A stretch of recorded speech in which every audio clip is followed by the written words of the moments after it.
আমার বাবার এই বর্ণাঢ্য প্রায় ৮০ বছরের খিদমত আপনারা অনেকেই সামিল আছেন, অনেকেই সাথী হয়ে এই জেহাদে সামিল ছিলেন। ফুলতলি সাহেবের কদর যত দিন যাচ্ছে বাড়তেছে না কমতেছে?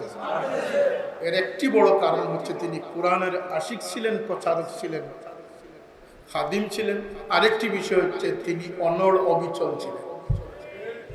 ৮০ বৎসর যাবৎ আমার বাবার সাথে, ৭০ বৎসর যাবৎ বাবাকে কাছে যাওয়ার সুযোগ হয়েছে এবং মানুষ হয়তো এই মহফিলেই আছে, কিন্তু তারা বলতে পারবেন বুকে হাত দিয়ে ফুলতলি সাহেবের জীবনে কোনো ফতোয়া, কোনো আমল পরিবর্তন। তিনি যে আমলে ছিলেন সেই আমলের উপরেই অবিচল ছিলেন। কথা সত্য না সত্য না? সুতরাং তার কোনো জান্ডা বুলন্দের জন্য আমরা আসছি না। আজকের দিনে ইসলাম খুবই খতরার সম্মুখীন। আমরা এই পর্যায়ে গেছি যে আলিম নামদারি বা আলিমের সু, উলামায়ে সু আজকে আমাদেরকে গরুর প্রস্রাবকে হালাল বানানোর চেষ্টা করতেছে। আমি একটা কথা বলছি, বা আমি একজন দায়িত্বশীল মানুষ,